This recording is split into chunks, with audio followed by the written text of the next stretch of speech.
What is up, guys? Welcome to the Inner Alchemy podcast. I'm your host, Sandal Roy, and today I'm going to talk about the WizardLiz situation. I'll be honest, nobody asked me to talk about this.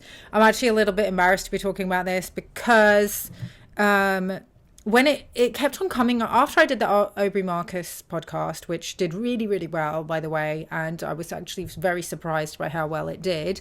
And I've got lots of new subscribers here thanks to that podcast. So welcome, you guys. I hope you've been enjoying the content. And those of you who were in the Reclaiming Your Voice webinar, thank you so much for your incredible presence. It was so fire. The replay is available. If you missed it, the replay is available. It's in the description below. Please join us. Please join us for the replay, right? Obviously you're not going to join us live, but it was so fire. After I did that, the WizardLiz, I kept on getting loads and loads of videos about WizardLiz. And I'm like, who is this person? This looks like some kind of social media influencer drama. This is really not my jam. Why is this showing up on my feed? And then, I ignored all the videos on it because I'm not interested in, even though I did talk about the Aubrey Marcus thing, he is kind of known in the spiritual space and a lot of spiritual people follow him. So, I was going to talk about that. I've known who he was for a while. I'm not really interested in celebrity influences and things like that. But I did watch Abba and Preacher's video about that, even though they are celebrities. I followed them since since their channel was really small, 50,000, not really small, but 50,000, a very kind of medium number of followers. And I do like them. And so I watched their video, and I mean, their take was obviously their take, but they introduced her as a kind of personal development coach, a life coach, that she's, teaching women about feminine energy, that she does these money meditations. And I was just like, okay, this seems like some law of assumption stuff. Okay, maybe this is actually something that I want to talk about. So then I went, I know I'm a little bit late to the party with this because people have been talking about it for about a whole week or something. But that's kind of a good response time for me anyway, to kind of just wait and dive in and really do my research and make sure that I say everything I want to say, because I don't want to talk about these things over and over again. So I do have a lot of notes, and I am going to talk about it because I do feel like this topic is in the field quite a lot. Obviously, if you don't know who this person is, and I didn't know who she was either, she is a 26-year-old influencer that's just blown up. No, I'll talk about that in a second. She's just blown up, right? 8 million subscribers on her YouTube, 5 million followers on her Instagram, and then recently got engaged or married, it's not really clear, to a Twitch streamer or some kind of gamer who's also got 3 million YouTube followers.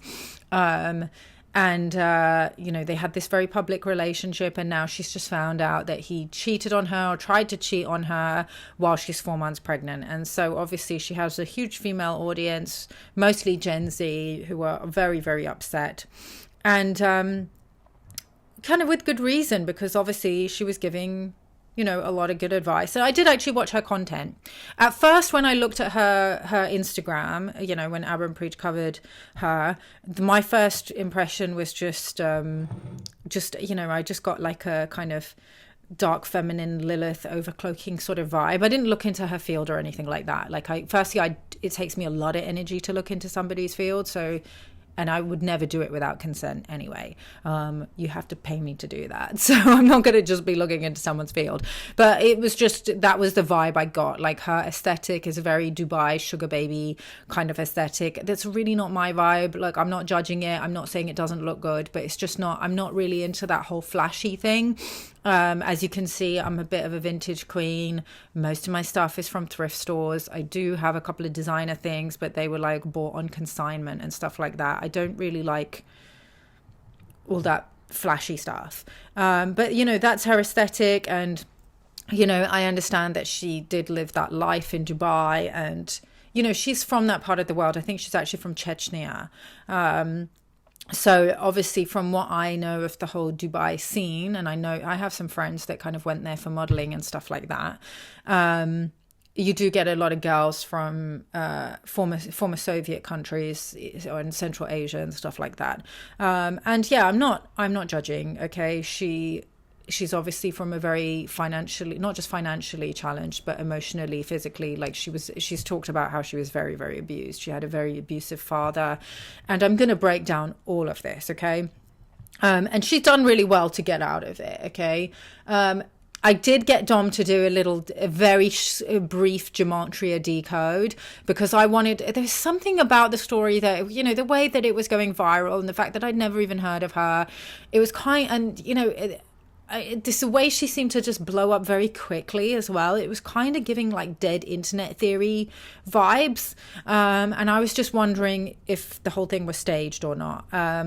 And I know some influencers said that they think that the whole thing might be like some kind of PR, staged PR event to try and get these influencers to blow up, either because they're being pushed by somebody or they have somebody backing them, or just themselves, you know, having some stage relationship. So I did get Dom to quickly look into the gematria, and he did notice some synchronicities. But I'm going to talk about this as if it's a real event, okay? He's away on a camping trip this weekend.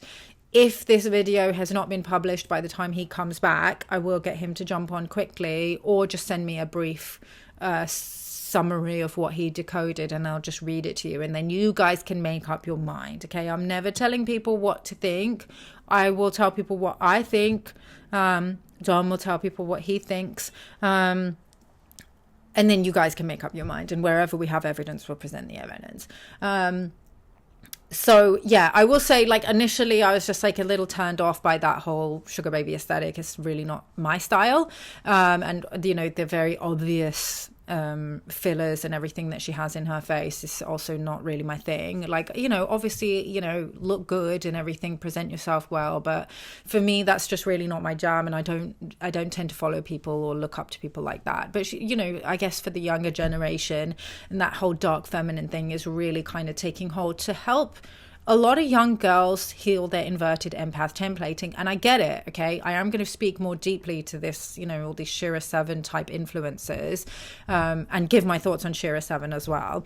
I get it, okay? I really do, okay? There's a whole process of integration that you need to go through on the healing journey, where you'll flip from one side to the other, okay? And I've done many flips over my life, okay? So if you go back and look at my previous content, you'll see all the different flips and polarizations that I got into.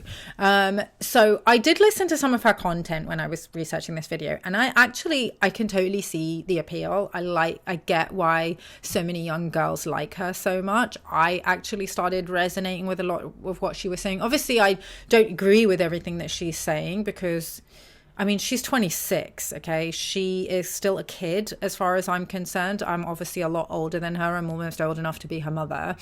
And yeah, I've just evolved past a lot of that stuff. But I definitely, like, if I was, you know, her age or younger, I could probably see how younger girls look up to her, okay? Because I did, you know, I found myself resonating with her and seeing my younger self in her as well. And she's done really well to get to where she is. If she's a real person and she's done it by herself, or even had some help, you know, props to her. You know, she's only in her 20s, and to have that kind of following, and that kind of success at such a young age, she's obviously doing some things right, okay? But there were some things that I wanted to speak about, okay? And this is not to like judge her or discredit her or anything. It's just for all of us to use it as a teachable moment, because obviously she's put her life out there for public consumption and public discussion. And I think it's very brave of her to kind of talk about her past and, you know, the trauma that she's been through and her family, and, you know, how abusive her father was, so that we can all unpack it and learn from it, okay? That's a wonderful service to humanity, okay? So yeah, I don't, just to put it, you know, plainly, I don't dislike her, but there are some issues, okay, that I'm noticing around all of this. So obviously the first most obvious red flag that a lot of people are saying is that life coach at 26 is like quite a big red flag. Like, it's not like a red flag, it's just, you don't really know enough at 26 to be coaching anyone. Okay, you're still a kid. Like, maybe, okay, for the teenage girls or the 18 or 21-year-olds who are following her, she seems a little bit older and wiser, but a lot of the things that she's going to get stuck into polarizations that if you follow her down that path, you're going to end up making the same mistakes that she's currently making. So just be careful with that advice, okay? You want to ideally be following somebody who's a little bit older, somebody in their 30s, ideally. Like, I didn't start doing healing work. Like, obviously I was sharing my journey and connecting with people and sharing what I'd learned, but it wasn't, you know, for like at least the last 10 years. I probably started my YouTube channel around, I think, 25 or 26 as well. But yeah, I wasn't really like giving life advice at that point. And even when I was in my early 30s, I didn't start doing healing work because I was just like, what do I really know? I'm still trying to figure out my own shit. Like, when you don't realize, if you're in your 20s and you're watching this, or even younger, maybe you're from her audience and you found this video somehow, you think that like by 26 you're going to be grown, and 28, 29 you're going to be grown and you're going to be an adult and you're going to have life figured out. You are still so freaking young. Okay, I've just had my 40th birthday, okay, and I still don't feel like a proper adult. Like, I was talking to my mum about this today as well, that I don't consider, in ancient times, you were not considered, this is like ancient, like biblical times, okay, all those stories of people lasting till they were hundreds of years old and stuff. I believe a lot of those stories are true, okay? I believe that we are being so enslaved and suppressed with our water poisoned and our food poisoned and all of that stuff, that what we think is a normal life expectancy, we think, oh my God, back in the day, they only lived until they were like 40. That was a normal life expectancy. We're living so much longer now. I think actually our life expectancy has been massively shortened because we are being so targeted. Okay, I think that we're supposed to live well past 100, and I don't believe in aging either. Okay, so a lot of people are very shocked when they hear how old I am. I think that this is normal. Like, you're not really supposed to be aging that much, not as much as we think that we are. Okay, you're supposed to stay hydrated, you're supposed to get enough sleep, and you're not supposed to be as stressed as what we are stressed in this life. Okay, I've made certain life choices that keep my stress to a minimum. I know not everybody has those privileges, but I mean, you could call them privileges, but they're also just life choices. I've made certain, I don't have children, for example, because I like getting at least 8 hours of sleep every night, and just things like that. So yeah, just speaking to that, okay. Yeah, you really can't, like, even a 60-year-old in ancient times, even a 60-year-old was considered, you weren't considered an adult until you were like in your 60s. Okay, once you were in your 60s, then you could maybe start giving life advice. And I said this to my mom. She's just hit, how old is she? Yeah, she's 20 years older than me, so she's just turned 60 as well. And yeah, she was like, yeah, I can believe it. Like, she feels like she's only reaching proper adulthood now as well. So a 26-year-old, your prefrontal cortex has only just developed. You're literally a kid, okay? So saying, oh my God, how did she fall for this? And, you know, how, you know, she's so healed, and, you know, with all the advice that she gives, and she's got such high standards, like, I don't understand how she fell for this. She's a kid, guys. You're kids. If you're 30, you're probably also still practically a kid, okay? Even though some of you have kids, just go easy on yourself. Be kind to yourself. None of us have got this shit figured out, okay? We're all just trying to figure it out. So yeah, just be mindful about who you're taking advice from. Even me, okay? I do my best to give really good advice because of all the things that I've studied. I've studied so many things. I've studied alchemy, Hermetic philosophy, Tantra, yogic sciences, various wisdom traditions, okay? I've read a lot of personal development stuff. I've literally dedicated my life to this, okay? While I was obviously modeling for 20 years. Modeling is, you know, quite a well-paid career, and it gives you a lot of downtime. So while I'm sitting around on set, I'm reading books. While I'm at castings waiting to be seen, I'm reading books. When I'm sitting in the model apartment waiting for castings or jobs to come in, I was reading books. So I learned a lot. Okay, I was able to really, really dedicate myself to studying all these things. So for that reason, I have made quite a good healer, maybe more than the average 40-year-old who has to punch a clock and do the 9 to 5 grind. But still, I don't know everything, okay? Otherwise, I wouldn't have got into a karmic interface, okay? And the whole thing with her as well, like, I think it's coming up in the field. This is obviously, I think it's really captured a lot of people's attention because so many people are experiencing similar, okay? Those of you who know me from my mentor Emily's community know that Emily just went through this with somebody who she thought was her genetic equal. Her partner just ended up in a relationship with her friend, and it's just horrific, just the most awful demonic attack, personally, I feel. And I went through something similar with my karmic interface, discovered I don't know whether I'm going to tell the full story in this video, but I basically discovered infidelity, and not just one instance of infidelity. It was multiple infidelities, and that's not the only reason why things broke down. There were obviously multiple incompatibilities that were revealing themselves, and then I found my soulmate right after that. So it's definitely in the field. Okay, this is trending for a lot of women, and I think with the Aubrey Marcus thing as well. So I think they're trying, I feel like it's a dark attack on divine unions. They're really, really trying to attack our divine union templates and make us implant faulty beliefs about divine union using these psyops. And I'm going to speak more about how this is an example of that and exactly who they are and how this operates. But I don't think it's working, because women are waking up more and more. And especially when they're being like, okay, fuck all these dudes, let's not date any of them. I think that's, people say, okay, this is really bad because obviously it's, a form of conspiracy. The conspiracy camp will be like, this is obviously an attack on the family unit, and it's, getting us to stop breeding with each other, like we're seeing in Japan, for example. People are no longer dating each other. They're no longer having children with each other. The 4B movement. Personally, I'm pro divine union, but I think it's a really good idea for women to go 4B and work on themselves and heal themselves, and only deal with somebody who is their soulmate or looks like they could potentially be their soulmate. Okay, women need to raise their standards collectively for the good of the species. Okay, we need to start having healthier families, and if you're getting into relationships with anyone other than your true beloved, your true divine union, you're not going to have a healthy family, because ultimately you're going to be incompatible. And I'm not saying that divine unions are perfect and that there's no work to be done once you find your soulmate. There's obviously a lot of work to be done once you get into union as well. But the work obviously progresses you towards ultimate merging and unification with God as well.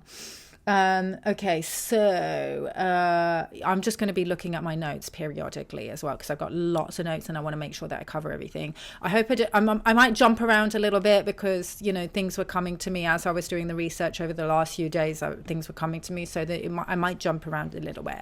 So hopefully y'all can just stick with the process. It's going to be another long video. But it's going to be worth it, okay? Because it's a lot to do with divine union. It's going to help all of you.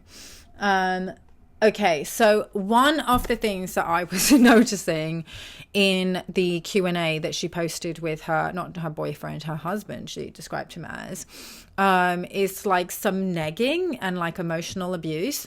Yeah, so basically what she was doing was like, oh, you won't believe this crazy thing happened. This woman came up to me saying that your boyfriend is handsome. And I was like, really?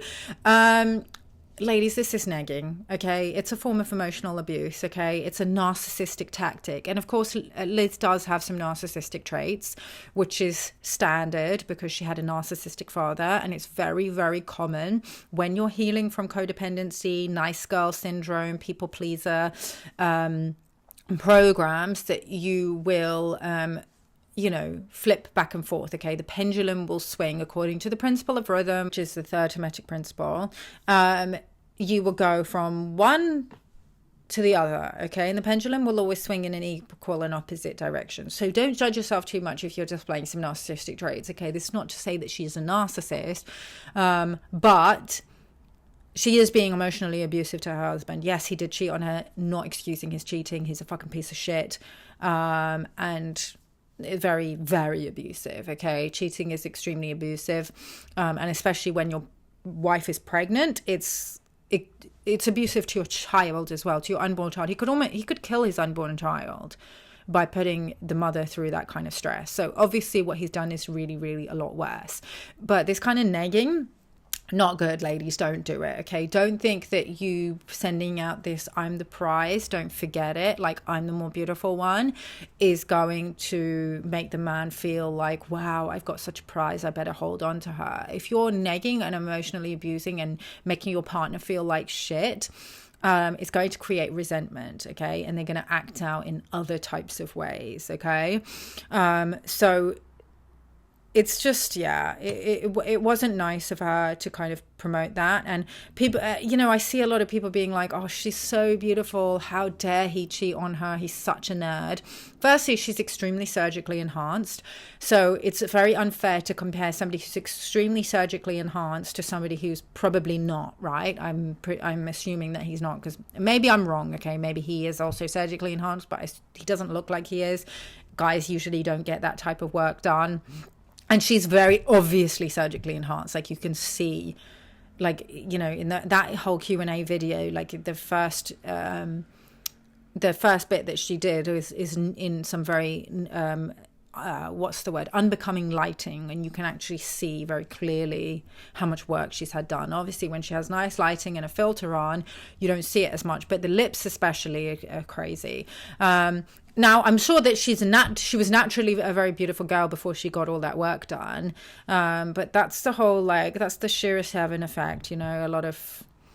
I'm not saying it's only Shira. Obviously, there's loads and loads of people. There's loads of influencers and people who are pushing this whole, look perfect, look like an Instagram filter. And I understand the pressures on women to look really great, but cheating doesn't have anything to do with how you look. It really doesn't, okay? I've modeled for 20 years. I've been cheated on more than once, okay? I have lots of friends who are absolutely stunning. Some of the most beautiful women that you will ever lay your eyes on, international models, have all been cheated on, okay? I think every single one of my friends has been cheated on at some point. It's got nothing to do with how good you look. And you thinking that you have to completely clog your lymphatic system by getting all this goop injected into your face is not going to cheat-proof your relationship, okay? The only thing that would cheat-proof your relationship is picking a man that has character, integrity, and morals, okay? And I know that sometimes it's not always easy to tell because cheaters don't always announce themselves. Sometimes you can tell if somebody's going to be a cheater, but a lot of the time they hide. Covert narcissists obviously hide. So, they're just thinking that you've chosen somebody with character, integrity, and morals. It can be deceptive, okay? I thought that my ex had character, integrity, and morals, but I obviously missed certain red flags. And he cheated, and he was actually pretending to be a lot of things, okay? Another thing I want to speak on is thinking that if you date down, that will cheat-proof your relationship, or that will give you the kind of control that you need to maintain. This is all dark feminine stuff, okay? That you need to maintain control, you need to be the prize. So this is what Shira 7 teaches, okay? And look, I'll be honest, okay? I went on a deep dive into Shira 7's content back in 2018. If you want to look back at what I was putting out at that time, you'll start to see it, okay? Obviously, I didn't put out her distortions. I never recommended her to anyone because I'll tell you why I didn't recommend her to anyone. Firstly, she's very dark with what she teaches, and she was kind of like my guilty pleasure. And I didn't want people to know that I was looking at her content. Secondly, I sent her content to a couple of friends of mine. And while she did help some people, and she helped me massively, particularly with my whole inverted empath templating and the whole Bob the Builder 50-50, I don't need your money, I don't need you to do anything for me, I'm an independent boss babe type of narrative that I was playing out with men. She helped me cure that, okay? I sent her stuff to a couple of friends who already had hypergamous tendencies, and it did not serve them. Okay. It actually, I don't want to say it ruined their life, because it didn't, but it sent them down a dark path. Okay. That they then had to do a lot of work to get out, and they're all in good places now. But I saw that for some women, particularly women who are already quite feminine energy, and even in wounded feminine, her stuff is very harmful. Okay. So if you're like a people pleaser, or you already have very feminine energy, you're already naturally hypergamous, i.e. you seek provider type men, her content is going to be not helpful for you, and even harmful. Okay. Because Shira 7 she promotes sex work. She thinks sex work is a great idea. She promotes the whole sugar baby lifestyle. She promotes being the other woman and trying to get as much money as you can. She says, she's not a dating coach, she's a get the bag coach, and she helps women get money out of men.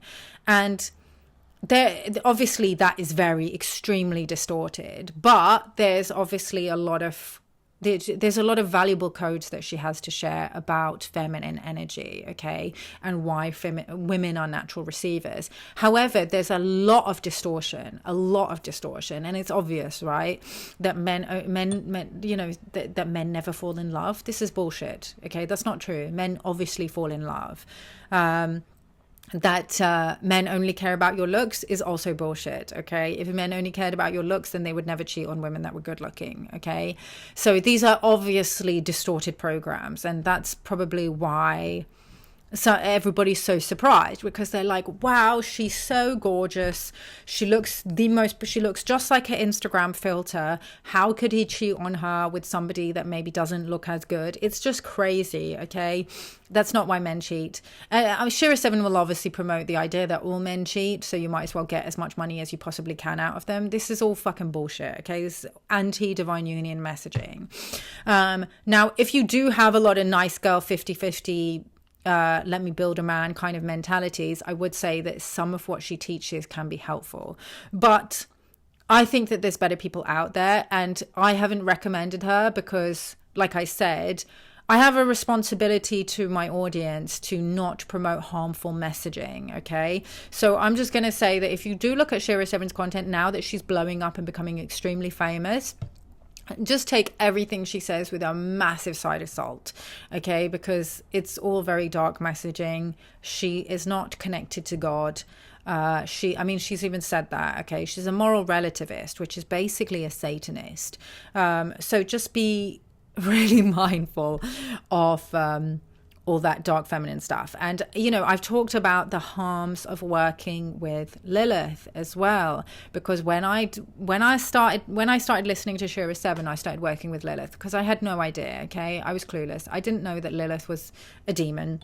But even then, Shira 7 promotes this idea that demon, the etymology of the word demon, just means daemon, and it just means genius, and it's your inner genius, and it's your inner shadow. And you need to integrate those shadows. Of course she thinks that, okay? Because she probably has loads of Lilu, little succubus demons attached to her that are siphoning not just her energy, but that are siphoning the energy of her husband, okay? And her husband probably cheats on her, and which she probably knows about, and she's fine with it because she's getting all her bills paid. And that's just a horrible way to live, okay? And look, I will say, in Liz's defense, that she obviously hasn't taken on those distortions. She said she would never tolerate cheating, that cheating is disgusting, cheating is a form of abuse. Obviously, like, nobody should tolerate cheating. No man or woman, either way, it's abusive. And as you guys know if you watch my previous video on Obi Marcus, me and Dom have extremely high standards on what constitutes cheating. Okay, obviously, if it comes to things like sexually projecting onto other people, or like looking sideways, or having a dream about another person, that's also considered cheating in a soulmate union. So it's up to you if you want to be a little bit more flexible about those things, because obviously sometimes those things just reveal areas where you or your soulmate might be unhealed. And if you don't want to lose your soulmate, because obviously you only have one, you might want to be a little bit more forgiving about those areas. But yeah, definitely trying to meet up with somebody and, you know, like have some kind of romantic interaction when you're married is definitely real world cheating. And, you know, I will give Liz props that she straight away was like, no, like she wasn't even going to try. And, you know, that's in large part to her financial independence, which I think is great. I do think that that's good messaging that she's sending out to young women, saying that have your own financial independence. Like, yes, men should provide, but that doesn't mean that you shouldn't have your own money. And I 100% agree with that. Okay. If you're financially dependent on a man, then you're not going to be fully sovereign, and you're going to be in a position where you become vulnerable to abuse, especially once you start having his children. That doesn't mean that he shouldn't be showing up in your life and making things easier for you and paying the bills and things like that, especially if you're a mother and you're having his children.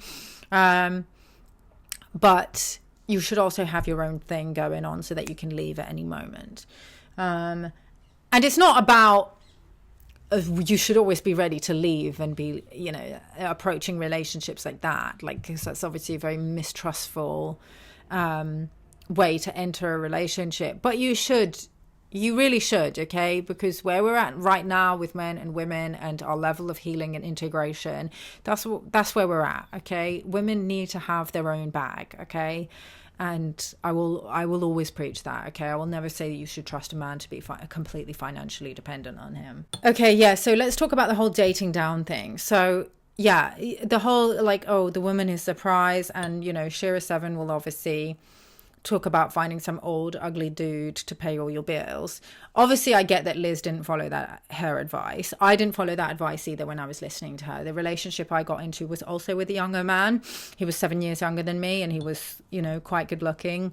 Liz has obviously got into a relationship with Landon. He's a little bit younger as well, and, you know, not a bad looking guy either. I don't think that he's a dork or a nerd or ugly. Like, I don't understand what people are saying. I think I think they're both decently matched. I mean, yes, she probably would suit somebody more masculine, but let's be honest, she's not enough in her feminine energy to allow. I don't think she has the right polarity for that at this point. I think she needs to do a little bit more work on healing her inner feminine and letting, you know, just bringing down that masculine guard, because she's very much in wounded masculine energy. But a lot of people were saying that she was dating down with Landon, and maybe like energetically and her level of, you know, how attracted she was to him, maybe she was dating down. But I think definitely he probably noticed in the comments and status wise, in terms of how much influence she has, that a lot of her audience felt like she was dating down.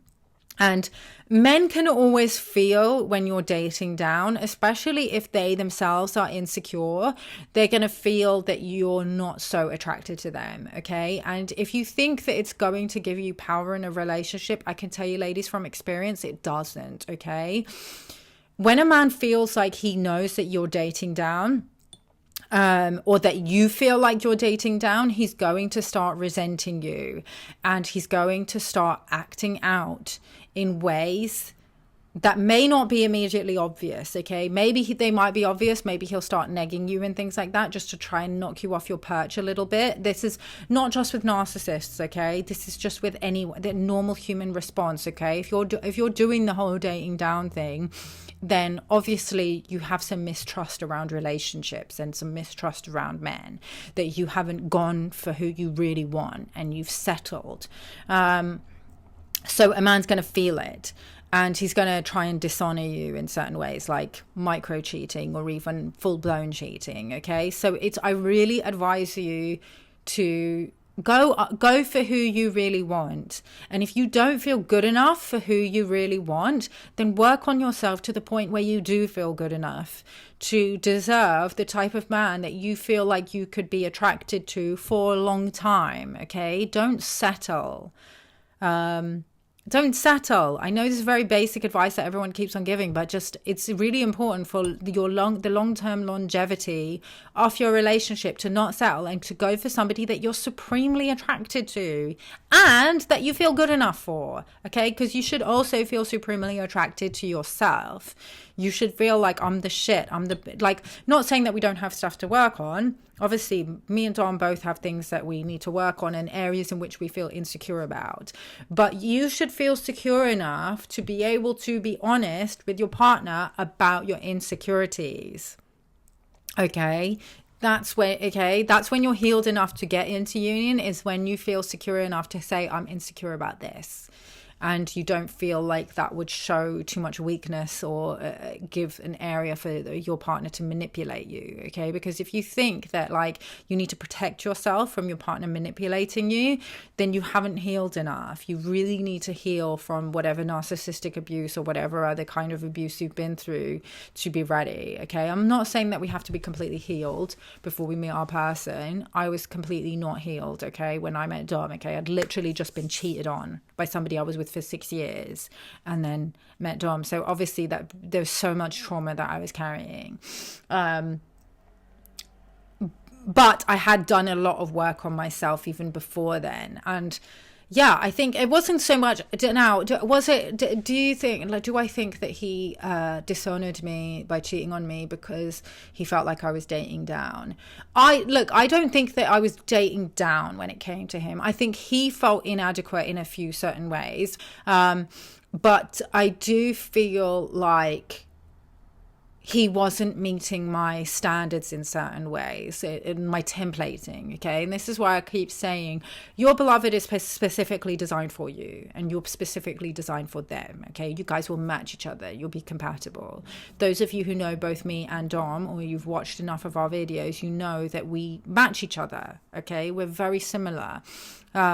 With the things we care about, our mission templates, the things we value, okay? Nobody else has been able to live up to that because nobody was those people. Nobody's me. Anybody that he was with before isn't me. Anybody I was with before isn't him, okay? So no matter how good they are in other areas, those aren't the things I value. The things I value are the things that he is, okay? So that's why I say you only have one soulmate. Nobody else can be that. Okay, so in the Q&A, he revealed that he told her that he loved her after knowing her for 36 hours. That's a very clear and obvious red flag, okay? That is very, very obvious love bombing. And people are like, how did she miss that? If you watch her videos, you can clearly see how she missed that, okay? Her standards are not sky high, okay? Her standards are basically like an electric fence that are basically revealing wounded masculine energy, okay? Nobody can meet those standards unless they love bomb her, okay? She said in previous videos that they have to be obsessed with her. If you need to be like... Okay, look, this gets very nuanced, okay? Because when you do meet your soulmate, you will start to become obsessed with each other. It can feel like an obsession or an addiction, and it can feel quite close to... I don't want to say it feels like love bombing because it doesn't feel like love bombing, but it could look similar to love bombing if you weren't already so similar, okay? So I've been love bombed before. I've been in several relationships with men that had narcissistic traits. And I'll tell you the difference between those relationships and then what happened with me and Dom when we started getting to know each other. When it's love bombing, it will feel a little overwhelming, okay? Maybe to somebody who's got very, very severe codependency issues and hasn't healed, maybe it will feel really amazing, but it won't. It will be like, it will have this too good to be true. And I think she has said in some of the videos I watched, people said that she noticed some red flags and she ignored her intuition because she did get this it's too good to be true kind of feeling. With your soulmate, it can essentially, it's not that it won't be love bombing, okay? Because we weren't love bombing each other, but we were so into each other. Actually, we were both holding back quite a lot, okay? Like, we were definitely falling for each other. We were talking constantly, okay? All day long, like every opportunity that we got and getting to know each other. The thing is, we had both known each other already for a few years. So I already knew a lot of the things about him, like, because we'd been friends on Facebook and, he'd watched some of my YouTube videos and then we'd known each other on Instagram. And he was just a person in my field who I knew was like, had some similar views, but both of us had been in other relationships. So, and, severe karmic interfaces. And So when we actually finally started coming together and both being single at around the same time as well, he had a relationship that recently ended, my relationship also recently ended, and it was just like, whoa, you're actually really, really similar to me, and actually I knew that already, and why did I not know enough? Like, obviously we'd both been on the divine union path for several years, and so we knew that with beloveds, they're templated to be together, that they will have certain traits, and we were just trying to look for those traits in other people, because we both had unhealed wounds around having somebody that matches you as closely as what we did. So we already, it's not like, when somebody's love bombing you, a narcissist is love bombing you, they'll mirror you, okay? So they'll find out all about you, and then they'll be like, yeah, me too. Oh, I'm also into that. Oh, yeah. And sorry, where was I? Yeah, it's a little bit more difficult for her because she's obviously putting so much of herself out there. It's easy for somebody to study her and then to target her. So just be careful if you are a public figure, if you are putting a lot of things out there, that it can be more easier for somebody who's a narcissist to target you. Now with Dom, he obviously was, I don't know if you could say he's a public figure. Like he does some videos, but he's been out there on social media doing social media activism and being a truther and, you know, a spiritual teacher and trying to expose various psyops for many years. So I could see who he is, and some of the things that he was posting I actually didn't necessarily agree with, and you know, those were the things that, you know, when we were getting to know each other, I was, you know, questioning him on, and we were vetting each other. Certain things that we hadn't talked about or that we hadn't revealed publicly. You know, he was asking me about, you know, what do I want children, things like that, like things that are important to him in a woman. And various other questions which are just, you know, not relevant and private, so I'm not going to go into. But there will be a vetting process, okay? Like if somebody's just love bombing you, they're not going to be vetting you, okay? They're not going to be questioning you to see if you meet their standards, okay? And both of us were at that point where we were not interested in fitting into anybody else's frame, okay? We've both been hurt enough that we were being very honest with each other, okay? This is who I am. This is what, you know, like I can see that, like, I could tell that he was checking for any red flags, based on things that he'd been through. And we were both quite honest with each other also on like our relationship history and things that we'd been through. And I could see that he was checking, you know, if I displayed any of those things that he would consider to be red flags. So yeah, there's like, there's a big difference, okay? And it will feel different. But if you're just so desperate to be loved that you're willing to look past these red flags, then you will become more vulnerable to either a narcissist or even a covert narcissist. Covert narcissists are a little bit harder to spot, unfortunately. That's why they're covert. They will, you know, be religious or spiritual and mirror your spiritual beliefs and your religious beliefs. So if you're like, I want a man who like loves God or who loves Jesus, who's Christed, you know, a lot of us on the Divine Union path, we follow the Christ Sophia logos. So a man that's like loves Jesus, that can also be dangerous, okay? Because a man can say that he loves Jesus and still be a piece of shit, okay? My ex loved Jesus. We used to watch, you know, we were watching The Chosen together and stuff like that, and he still cheated, and he was hiding a drug addiction as well. His name's Greg Gibson, by the way. I fully support women naming their abusers. So everybody talking about how she's so confident. Yeah, I'm not sure, okay? I think she is confident in some areas, but she obviously, like, I don't know, with the amount of work that she's had done, that kind of that kind of screams insecurity to me. If you've had like very, very obvious work done, I think that she's compensating for something. And look, I would say she's confident enough to be vulnerable with her audience about the areas in which she's not confident. So in that way, yeah, okay, she has some confidence. She obviously has some work to do. That whole dark feminine stuff, that's not feminine energy. It's it's basically like a Lilith succubus type energy, okay? It's wounded feminine, and wounded feminine is naturally going to compensate with wounded masculine. So I would say Liz is very much in her masculine energy, okay? That's why she's getting all the work done, okay? One of the other videos that I watched, I'll see if I can remember the name of the person whose video it was, but she made a really valid point. She was just like, feminine, like when somebody's like so artificial and putting out such an artificial, like enhanced, like AI, like the AI version of a woman, that's not feminine energy, okay? Feminine energy is very connected to nature. She's in wounded masculine, which is, I think, overcompensated. She's got a wounded masculine shield because her inner feminine is very damaged, obviously, because of what she's been through, okay? And it's not to knock her, it's just an observation. Okay, so this theme we covered in my Reclaiming the Voice webinar, where when you have this dark tyrannical father programming, okay, say for example you have a narcissistic father, okay, in the webinar we were basically working with the archetype of Ariel and having her voice shut down by dark mother, who in this case was showing up in the fields as Ursula.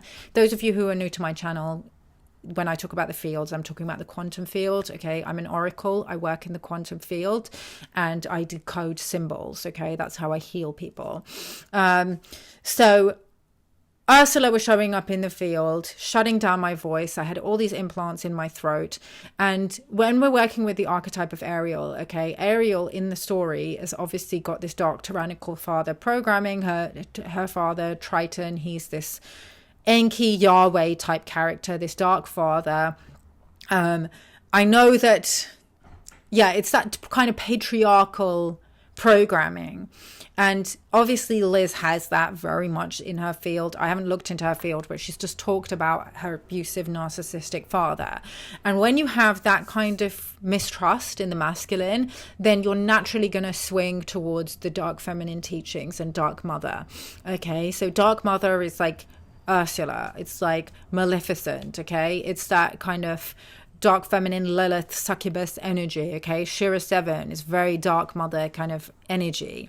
And it's all those false empowerment teachings, okay? And they're not truly balanced and integrated, okay? You're flipping from wounded masculine to wounded feminine and becoming very manipulative as a result. And in the webinar, I do recommend you guys sign up. It's only £22. Okay, I covered this very in great detail. Okay, when you work with dark feminine teachings and the Lilith entity, you're naturally going to attract a man that has also has dark mother coding. Okay, you've got the dark tyrannical father, so obviously you're going to attract a man that has also dark feminine coding. Maybe he has a mother wound, okay? If he has a mother wound, that means that he hates women, or he has wounds around the feminine, okay? So he's going to show up in ways that are dishonoring to you as a woman because he is unhealed around feminine energy and around women, okay? This is pretty, like, I hope that this is landing. It shouldn't be difficult to understand.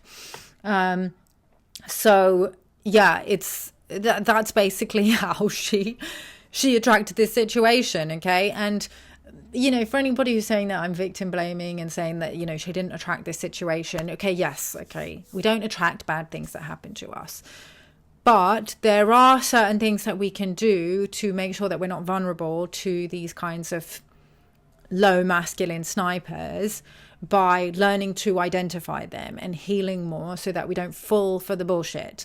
Okay, again, I'm not saying that she's responsible, okay? She's obviously not responsible for the things that have happened to her, and she's on her path and she's learning and she's growing, okay? He is 100% responsible for what he did to her, okay? She's not responsible for what he did to her. But I'm just saying that as we learn and as we grow, we can prevent ourselves getting into these situations again. Now, obviously, Liz studies law of assumption. Okay, she's talked about it in several videos. Law of assumption is based on Kabbalah. I talked about this in the Aubrey Marcus podcast as well, okay?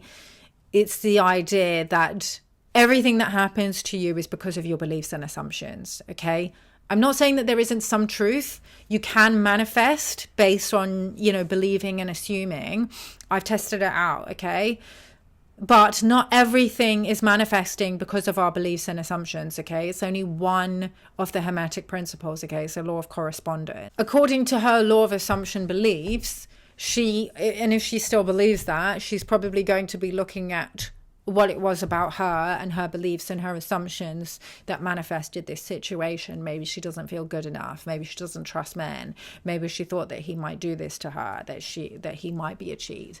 And look, some of that there may be some truth to that, okay? But sometimes it really isn't, okay? Because with my ex, I did not assume that he would ever do that to me, okay? I didn't have the belief that he was gonna be a cheater, okay? I was actually quite blindsided when I discovered the infidelity. So yeah, I did start to question his moral integrity because of his response to the genocide in Gaza, and that started to and then he started revealing some beliefs that didn't seem consistent with what I would expect a vegan to say, okay? He started questioning veganism. And so that his response to the genocide and, started being like, I don't really believe in being vegan. That made me be like, okay, not sure that this is my person, and not sure that this is even a really very morally integrous person. So maybe some law of assumption, die-hard fans will be like, oh, well, you assumed that he lacks in moral character and integrity and that's why he cheated. I'm just like, maybe he just cheated because he's a piece of shit person and just very deeply unhealed, okay? Sometimes people are just shit, and it's not because you believe that they're shit. They just can be shit, okay? And sometimes we don't need to put a spiritual spin on everything. Sometimes we just need to learn that people are shit and not choose shit people, and learn how to identify shit people and not think that we can change them, okay? Because in law of assumption,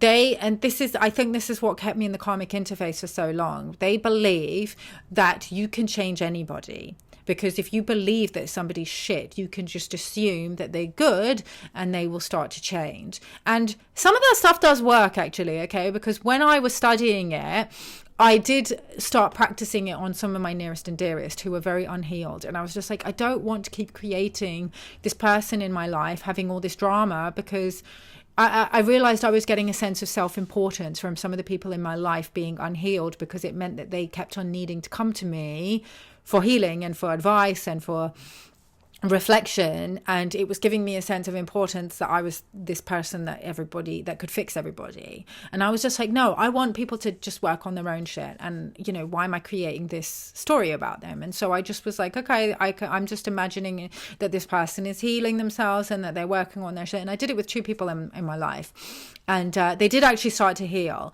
So I do think that there is something to it for sure, but I don't think you can completely change one person into another, okay? Because I was in that relationship with him thinking that I could change him into who Dom is, basically.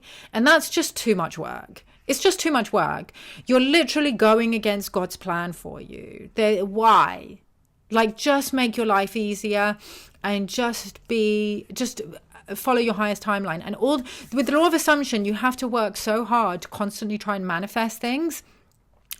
I don't need to manifest, since aligning with just surrendering into the flow of whatever was happening, and stop resisting everything, because it creates so much resistance when you're studying law of assumption stuff. You're constantly trying to revise things and affirm, and you're doing all these subconscious meditations and things like that. When you just flow and just surrender and just be like, okay, God, let your will be done. I'm going to stop fighting.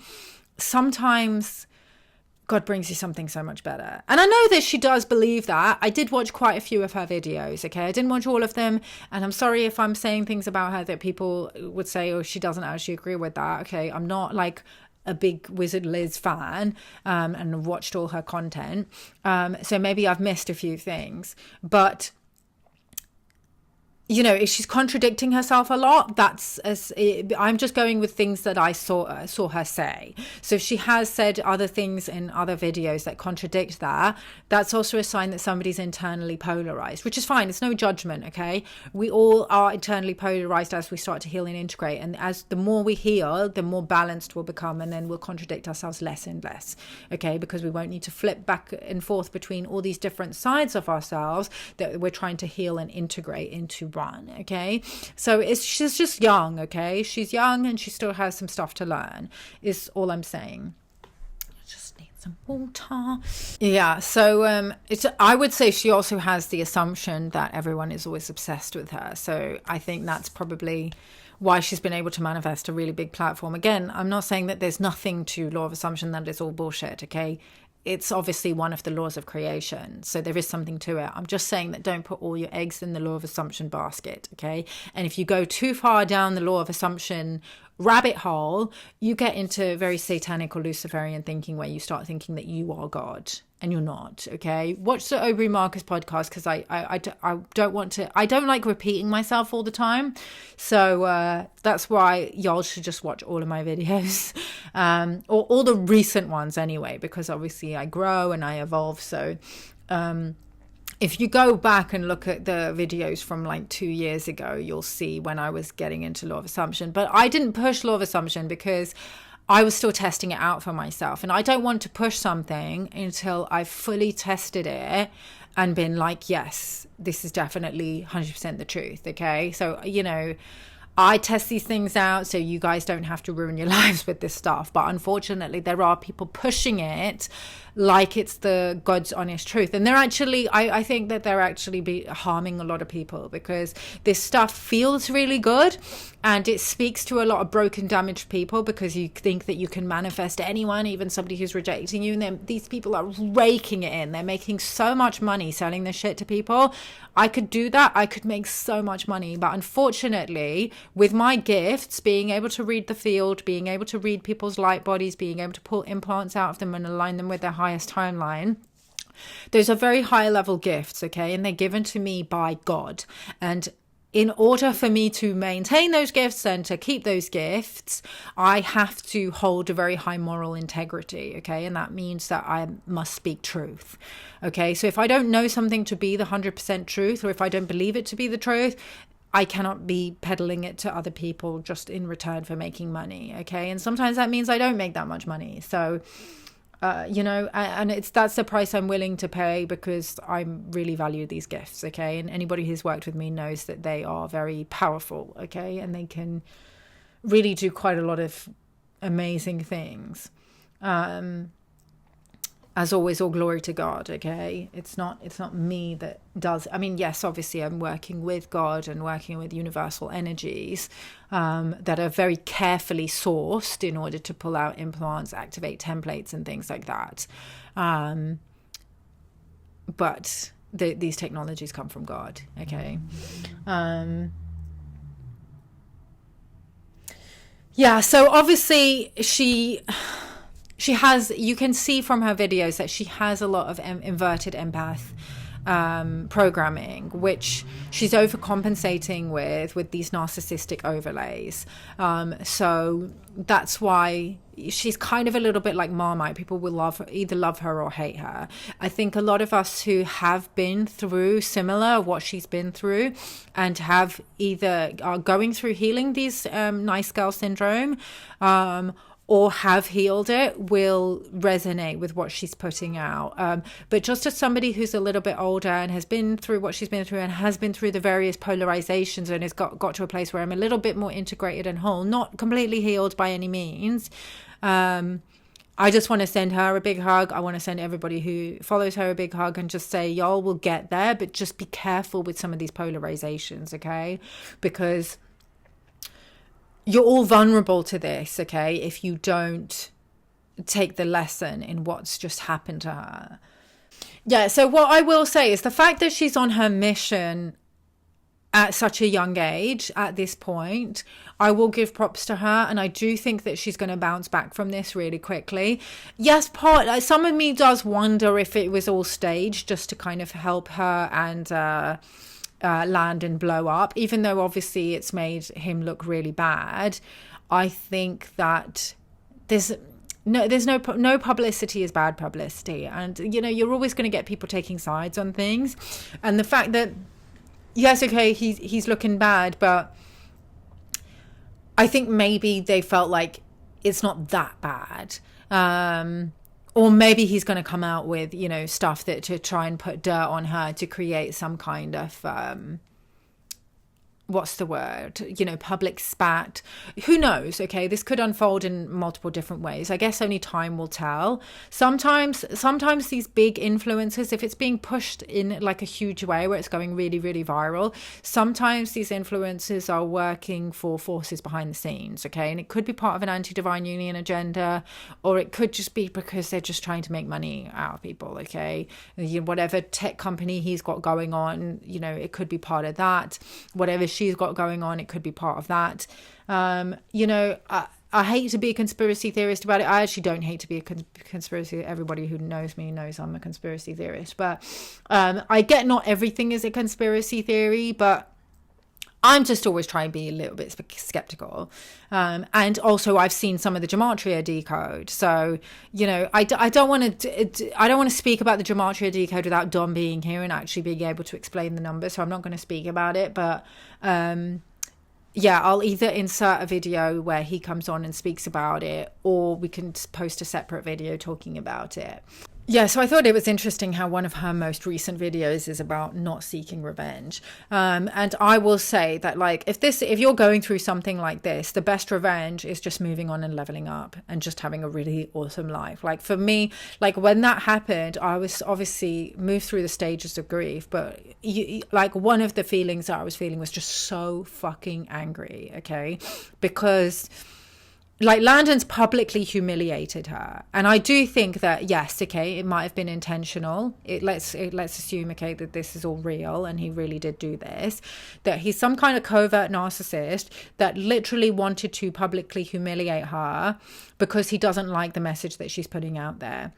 And I felt like this is what my ex was doing, not necessarily consciously, but whatever was working through him, okay? Because he'd become a dark portal. He developed an alcohol problem, and he was also hiding a drug addiction, which I didn't find out until after we'd broken up. And what I saw in the field, and he didn't just cheat on me once, okay? He was cheating on me with multiple women in the spiritual community, okay? Some of them were even like known, and some of them were like personal development coaches or like tantra teachers, or, you know, just lots of women in Bali. And some of them even knew that he was with me. It doesn't take a lot to kind of go through his social media and see that there were lots of posts of us together. Okay, apologies, my battery died, so we're back. It's evening. So yes, multiple women in the spiritual community. Okay, horrific, right?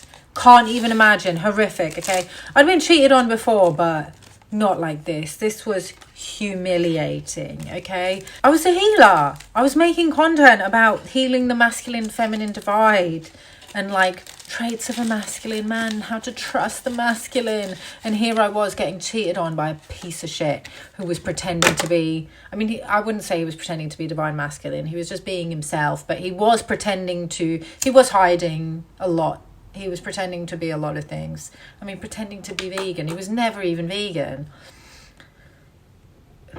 Me and Tom have discussed this extensively, like the difference between, you know, you get all these ex-vegans, okay? A lot, okay, and I'm not even going to speak about Ali Tabrizi right now, okay? Ali Tabrizi, Seaspiracy, that mess. A lot of these ex-vegans were never vegan, okay? Just because you go plant-based and stop eating animal products doesn't mean you're vegan, okay?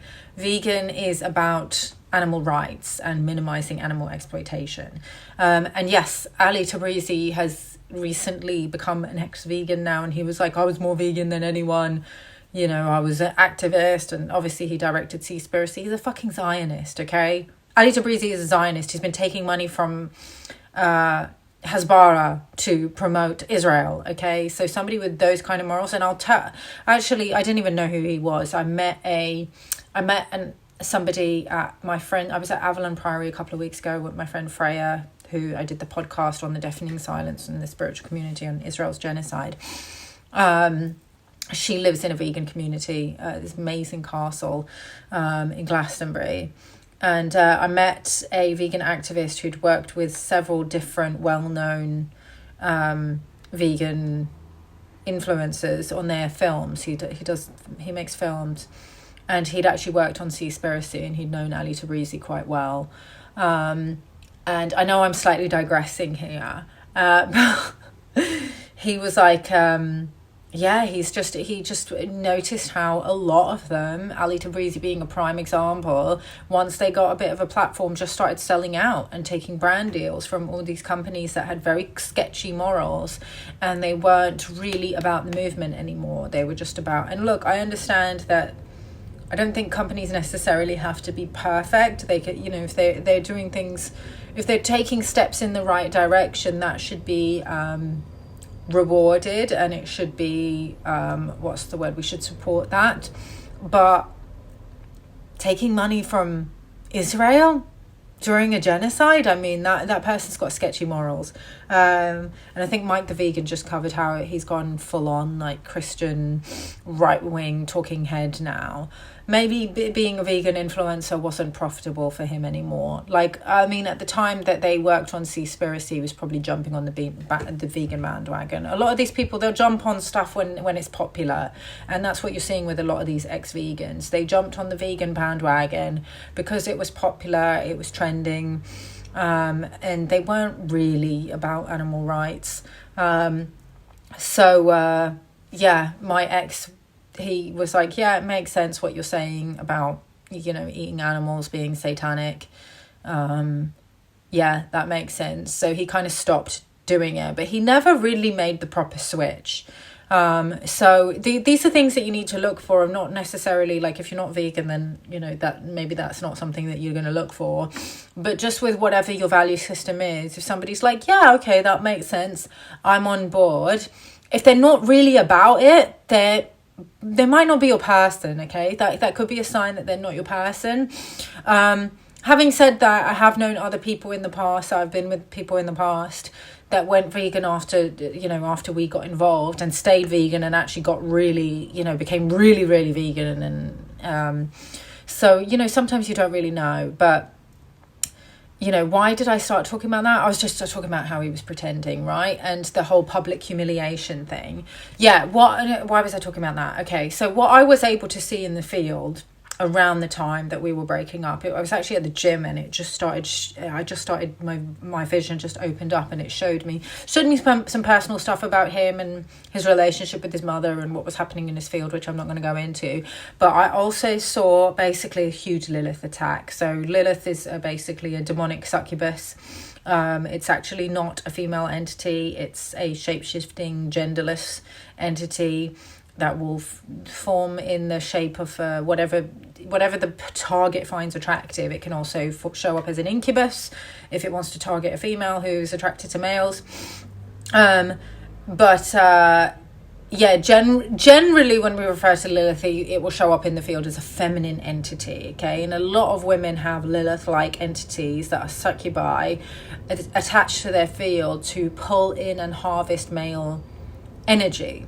Okay, and basically it was showing me that all the women that he was dealing with all had Lilith-like succubi attached to them.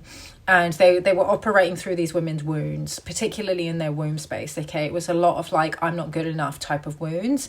And a lot of them, particularly the ones that knew that he was with me, were basically in their wounds were that they were in competition with me, okay? So it was like, I'm not good enough, so if I can get his attention, that means that I'm like her, okay? So if you're finding that this is like this is coming up for you, that you're experiencing infidelity or betrayal trauma, don't be telling yourself like, what was it, what did I not have, that why am I not good enough? It's not that you're not good enough, okay? It's that they're not able to get the validation. The guilty party, the betrayer is not able to get the validation that they're seeking from you, so they go to somebody who's easier and somebody who has a competitive spirit in that they want to try and compete with you, and that they think that them getting the attention of somebody who's frankly not worth having is somehow a win over you. But the entities that were working through these women were actually trying to take me down because of my work for Palestine, and not just for Palestine, but just speaking up against the Antichrist agenda on this planet, which obviously the attack on Palestine is a massive attack on the Christ masculine energy that's emanating from that particular Stargate, that Grail point in Jerusalem. Okay, Temple Mount is basically the Grail point where Christ consciousness was seeded onto the planet. So going quite esoteric now. So all the work that I was doing to try and expose that and expose what's happening there, they were really trying to take me down. They were really trying to attack me. They were attacking me through technology, through my light body. My whole light body was just riddled with crucifixion wounds. And then they basically started working through him as well, and all the women that he was connected to try and publicly humiliate me and take me down. But it didn't work because God was obviously working in my favor and brought me my soulmate right away. So it's just you don't ever try and need to seek revenge.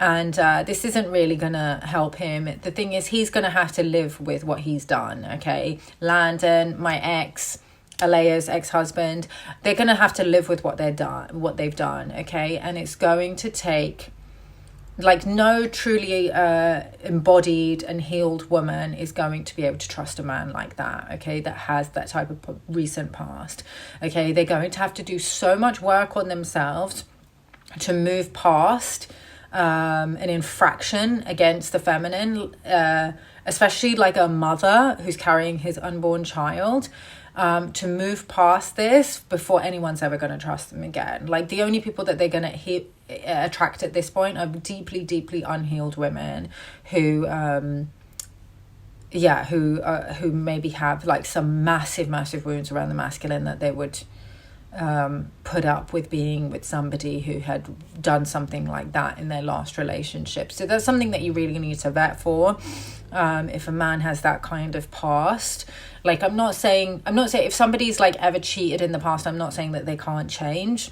I've cheated when I was much younger, in my early 20s. I cheated on someone. Dom also cheated on somebody when he was very much younger.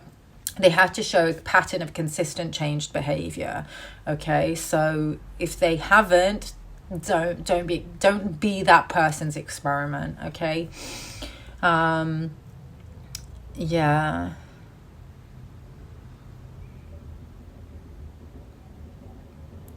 So now that so many women are waking up and starting to actually tell their stories and speak their truth, this is what we covered in the Reclaiming the Voice webinar, okay? This is one of the main things that said that when you start reclaiming your Sophianic voice, your divine feminine voice, and start really speaking up and sharing your story, a lot of these reptilian masculine games that they've been running on us, not just on women specifically, but on the entire feminine principle of care, and anyone that holds the feminine pole, and anyone who has those feminine qualities of care, compassion, community, family, those tactics aren't going to work anymore, okay? Because we're integrating and rebalancing on a massive level, okay? We're taking our power back by integrating our masculine energy. So obviously with Liz, you're seeing her polarize between wounded feminine and wounded masculine.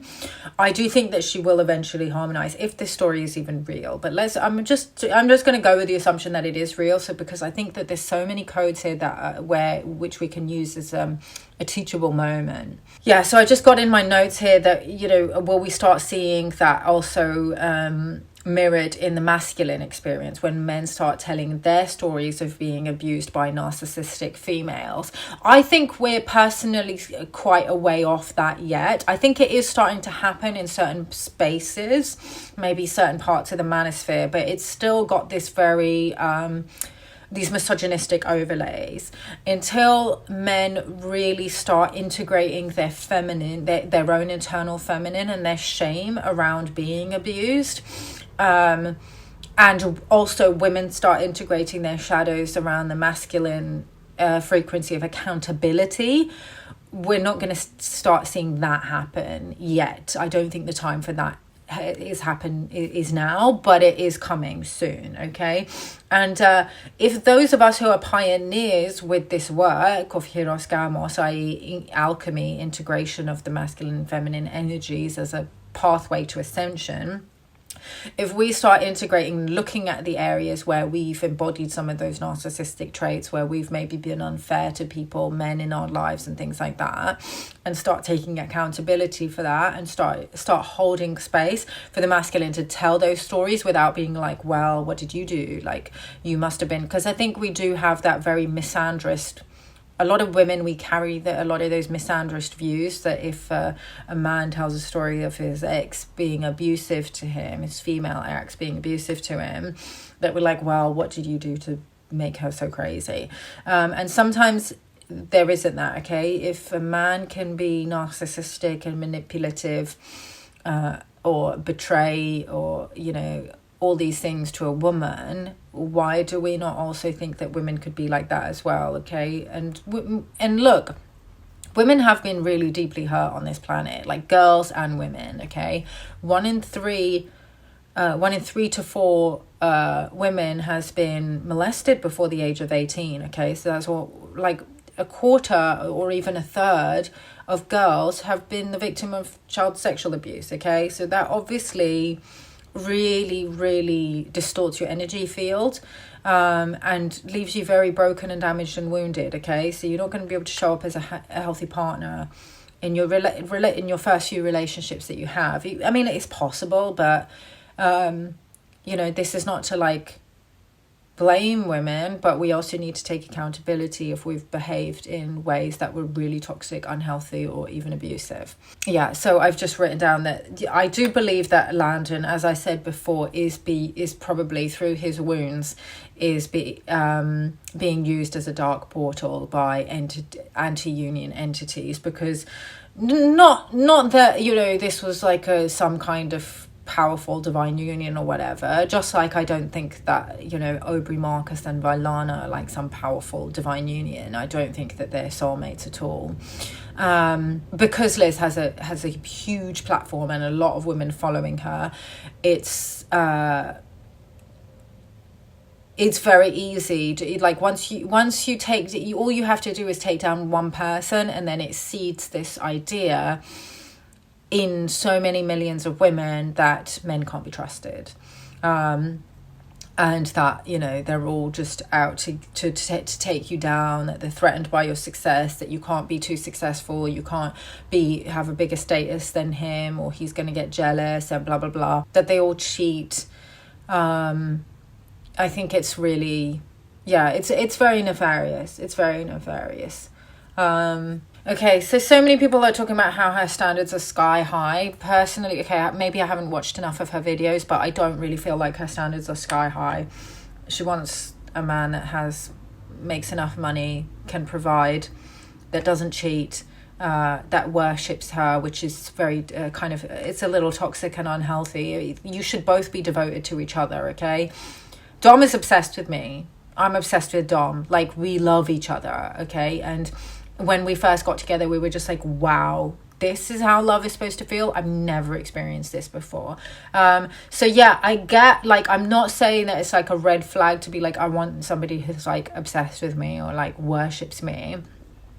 You should both feel that way about each other, okay? If you're not feeling that way about each other, then it's not like you're, like, what are you doing? Like, you don't want to be with a simp, okay? You're literally going to get the ick, and when you get the ick, he can feel that, and then he's going to, like I said, he's going to find ways to kind of get one up over on you. Everybody's going to do that, okay? Even a guy who considers himself lucky to be with you, that he'll never be able to get someone as beautiful. Like, you should never be with somebody who, like, he'll never be able to get somebody as beautiful as you. Like, that's ridiculous. If you're getting into all these kinds of teachings that rate people on sexual market value and give people like a scoring system, then that's very anti-divine union. Like, you're never going to have that proper divine union. Like, you might have a relationship that's okay-ish, and maybe you have to continually keep compromising and accepting fucking leaky sexual behavior, like I spoke about in the last podcast about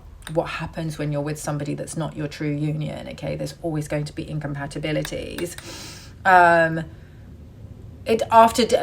People keep on defending the whole leaky sexual behavior thing, because they're just like, yeah, after decades and decades of being together, like, you start getting bored of each other. It's just like, yeah, you start getting bored of each other because you get to the point where you realize that that's not your person anymore. You've grown, you've evolved, you've changed, both of you. So you become more and more true to your original organic natural templating, except if you're in a divine union. If you're in a divine union, you grow more and more together as you start to heal and get closer to God, because you have the organic templating that's designed for each other. Now, obviously, I had somebody comment on the last video saying that I was being superior or arrogant, and I shouldn't be teaching about this because I've only been in union for 1 year. That's fine, okay? Maybe we'll see where we're at, okay, in a couple of decades. Maybe in a couple of decades, I'll have a different story to tell, okay? But that is the architecture of how divine union is created, okay? So if in a couple of decades I'm not with Dom anymore, it will probably be because he wasn't my person. Maybe I hadn't met the person yet. And this is just what happens, okay? Because it takes time to really get to know who you are, because of all the overlays that are hooking into your light body. Like, when I was 25, I thought that my mission was to be an international supermodel, okay? Now that I'm late 30, now I'm 40, okay? My mission's obviously changed. And it was only when the genocide in Gaza started that I really was felt like I was switched on, much more deeply initiated into my mission. Before then, I was just talking about polarity stuff, masculine, feminine stuff. Okay, yes, during the medical tyranny stuff, I was talking about the medical freedom stuff, okay, with the COVID and all of that stuff. And that's actually when me and Dom actually first came into each other's awareness, okay, because we both were speaking out about it. And I'll talk about, why it took us so long to get together in another video. But there will be signs, okay? You might already know your person, but maybe you don't fully recognize each other, or maybe you still have some unhealed areas that you need to work on before you are ready to actually be together. Or maybe that person's just not your person yet, and you just think that maybe that's your person because you have some kind of traumas that are mirroring each other, that make you feel like you've got all this stuff in common, but actually it's just, you just have some compatible traumas. It's like a trauma bond, essentially. And then once those things are healed and those overlays, you remove those overlays and start revealing more of your organic templating, you realize that there's some incompatibility. So it could be actually a lot of very, very, very similar coding to the person's actual true beloved, but now that you've healed those things, you're now seeing that it's not the true person, but the true person could be very similar. So the more you heal, I do think that the astral tagging that causes you to karmic interfaces does get more sophisticated and more difficult to discern. Like, if you look at the Emily's situation with Aleo, those of you who knew my mentor or know my mentor when she was in that relationship, they had such similar templating. I honestly thought that they were divine union. I mean, Dom called it when I showed him these are my mentors. He was just like, I don't think that they're a divine union. And this was before they broke up, obviously.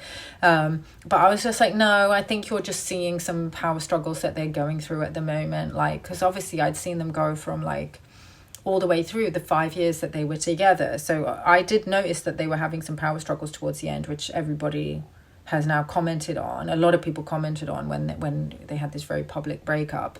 But yeah, I think Dom could see through that it wasn't a true union more clearly than I could. Maybe because he hadn't seen all of the other work that they've done together. Okay, so just to wrap up and to summarize, dark feminine energy that I think that she has been working with because of the people that she has referenced, it's not confident. like they will try and present it like, you know, your dark feminine is super confident, it's badass. It's not, okay? Dark feminine is the epitome of wounded feminine energy, okay? The alien dark mother that we see, that I pull off people in the field, is a very, very demonic energy, okay? And she's extremely tortured, deranged, insane, wounded, and extremely manipulative energy, okay? And she's very sexually vampiric as well. So this is where a lot of the distortion comes from. People think that it's a badass, confident energy because they've reduced the feminine to just this inverted sexuality, okay? True feminine sexuality is extremely devotional. It's extremely pure, innocent. It creates life. It's extremely connected to nature, and it's extremely connected to God, and in true devotion to her masculine, okay?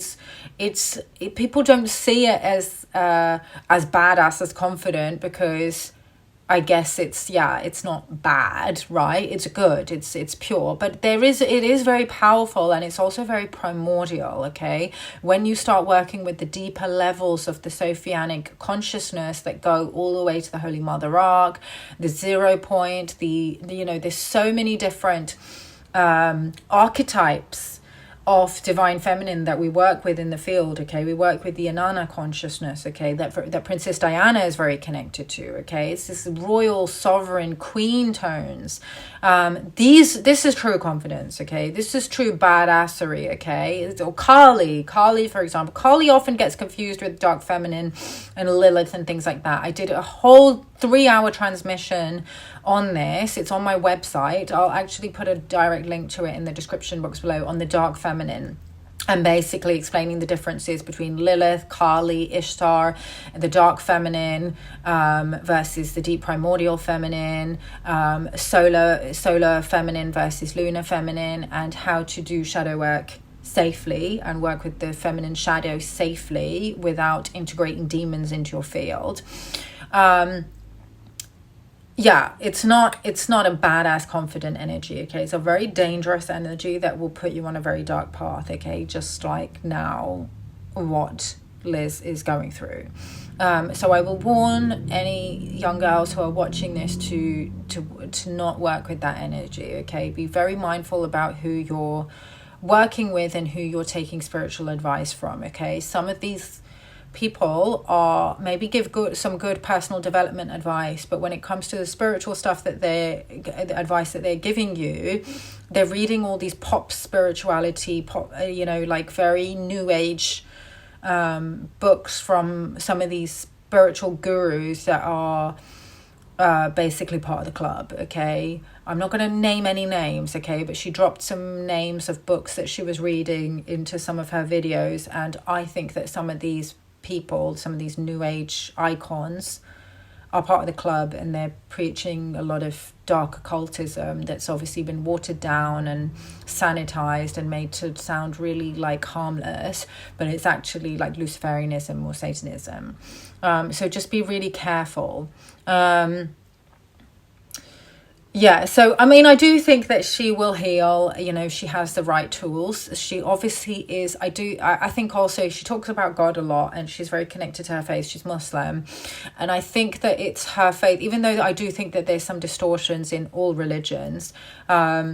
I do think that there's the daily prayer, the connection to God, and that God being like actual prime creator, not like some kind of demigod or archdemon like Yahweh, for example, has kept her really grounded and able to channel a lot of truth just in spite of the distortions. So if she has the right tools, I think that she will be able to overcome this really quickly. So she does talk a lot about feeling your emotions. She's not into this new age idea of like bypassing your emotions like you see a lot with the Law of Assumption crew, that they're just like, stop thinking negatively, you just got to flip that stuff. That's all spiritual bypassing, and it's going to create more resistance because you're not feeling the depth of your emotions. Like the ascension path is about feeling your emotions. That's what helps you get closer and closer to God, okay? It's the feminine path, the priestess path.